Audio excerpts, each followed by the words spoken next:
Hello and welcome to the Legal and Writing course. This is a very fast-paced course. We're going to cover legal research in 4 weeks and legal writing in 4 weeks.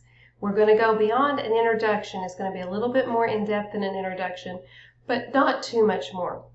I wanted to start out by going over the syllabus, and then I'll show you a few things in the textbook and what to expect in week 1. For those of you that are on-campus students, my office is in the basement of the Bennett building. I'm in room 18 in the History and Political Science department. I'm teaching an NC class this bi-term from 10:50 until 12:05. So I should be in the office a few minutes before that and after that every day. But if you would like to have an office hour on campus, please email me and I will definitely make that work on a Monday through Thursday, either before or after my class. For those of you that would like to meet virtually, I can do that at any time. Send me an email and we can set up a meeting through Teams or Zoom, whatever is best for you all, and we can meet and go over your coursework, go over any questions that you have. I'm always here to meet with you guys in any way that you would like. And of course, we can always exchange emails when you have questions. The book for this course is Legal Research and Analysis and Writing. This is a Cengage textbook. It has been automatically downloaded into your Blackboard, so you'll go over to Course Material, which is here. You'll click on the Barnes & Noble First Day portal, and then when you do that, it'll take you to this screen that will show you the textbook that you have, and you will click Read Now. When you do that, it'll open up the textbook. And I wanted to show you how much you can do with this textbook. You can have it read aloud. It can be printed just a few pages at a time. You can't print the whole book. And I'm going to make this font a lot bigger. My screen was not zoomed in, so there we go. Over on the left-hand side, you've got all of the different sections of the textbook, just like your table of contents that takes you to the different chapters. We're starting in part 1 in this course. So this is where you'll start to do that. You can search for terms. If there's something that you've read about and you don't remember and you want to go back and research it, you can do a keyword search. You can change the background, the font, the way that you highlight, all of those things. You can go in there and change them. And you can also click on this and create your own annotations. You can bookmark the textbook and make flashcards. These are tools that are in most of our online textbooks, so you've got those there to use in all of your classes, so make sure you're taking advantage of that. Another thing that I want to show you is in every class, if you click on the ellipses, these 3 little dots, it will give you the citation. So when you have to cite to your textbook in a course, you can go right here and it will give you the citation for your textbook. So those are a few of the little tips and tricks that I wanted to show you in the textbook. Now I want to go back to and we'll talk more about what you can expect in this class. I expect you all to submit your own work. If you use AI in this class to do any kind of research, it may not be part of your final submission. I know that it's really easy to go to ChatGPT and do your research that way, but that is not teaching you all how to be researchers. And when you're working as a paralegal or you're working as an attorney or you're going through law school, you have to learn how to do this research on your own and quickly.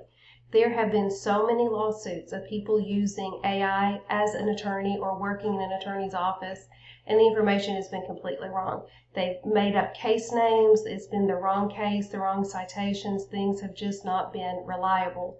So I want you all to learn how to do this in this course. Make your mistakes in this class, we'll work through it, and that way you'll learn how to do it when you move on.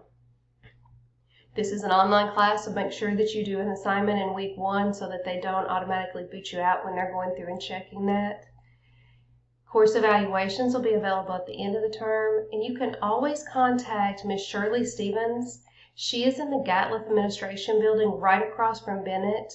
She handles disability services or any kind of accommodations. If you become seriously ill, if you get pneumonia during the class, or you have a child that's in an accident, or you break an arm and you need any kind of assistance giving you extensions across all of your classes or getting more time or anything like that, it's Ms. Stevens that you're going to contact. You can click this email here and that will send you straight to her. She is a phenomenal person. She's great to work with. If you've got anything that you need, please feel free to reach out to her. And then she'll send you an email that you can just send all of your professors so you don't have to contact each one individually. It's a whole lot easier for you when you're under stress and that sort of thing.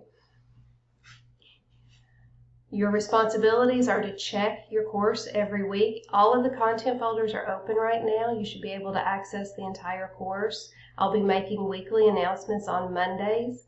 My typical routine is to grade on Monday mornings and then create an announcement for you guys. Since I'm teaching at 10:50, I'm going to have to leave my home a little before 10 o'clock in the morning. So if I don't get it to you on Monday morning, I will certainly get it out there by Monday afternoon. So I'm not really sure how that's going to work out just yet. But you will get an announcement and your work graded on Mondays.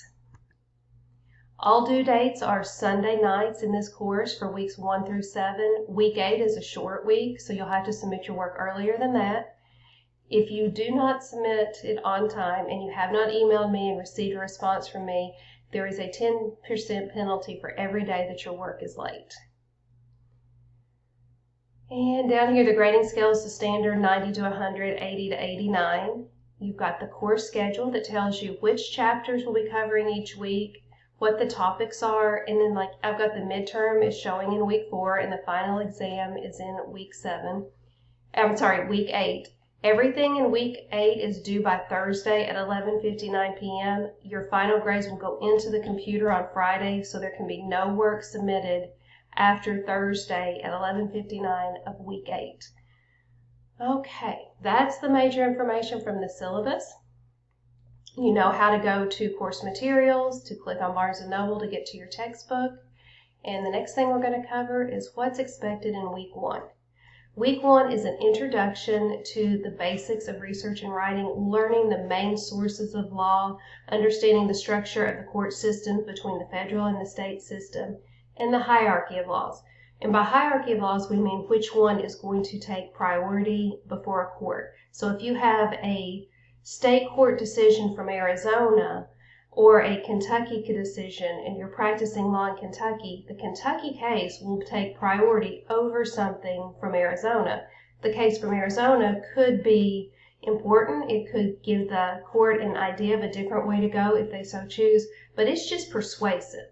It is not primary mandatory authority like a Kentucky case would be. So that's what we're talking about with hierarchy of laws. Looking at what are the elements of legal analysis and the importance of being very focused when you're working in the law. Clients come to us all of the time and they're very emotional and they've got urgency to get a case settled, and there's so much for them on an emotional level that we have to filter through. We have to filter through facts that are very important to the client but are not relevant to a court case. So we need to work and make sure that our analysis, our research, and our writing are on the aspects of a case that a court can make a decision on, something where legal action can be taken. Just because something is important to the client does not mean that it's going to translate into something that's important for you as a lawyer. In your communications with them, you're going to honor that and talk about that and let them know that you're hearing them, but you're actually going to focus on the legal issues when the client's out of the room. I have 2 videos here going in more in depth, and I'm introducing you all here to a Khan Academy series of lectures. These are fantastic. They go really in detail with IRAC and legal authorities. He's got a whole slew of different resources, and I think he does a great job presenting them. And these last 2 are very simple videos for you all to watch at your leisure if you want to, but definitely want to watch the ones that I've done. I highly recommend that you watch everything that he's done. When you click on his page, let me pause it, we don't want to watch it, and go here. He has wonderful videos on IRAC, hearsay, elements and factors, different kinds of information, probative and prejudicial, looking at all the different ways that we can run through a case, elements analysis. This is just a great resource for those of you who are going to be a paralegal in the near future or that are going to law school. It'll just give you a little bit of extra information. Okay, that's everything for week 1. Please don't hesitate to email me if you have any questions. Another way to find my contact information is here with the My Instructor tab.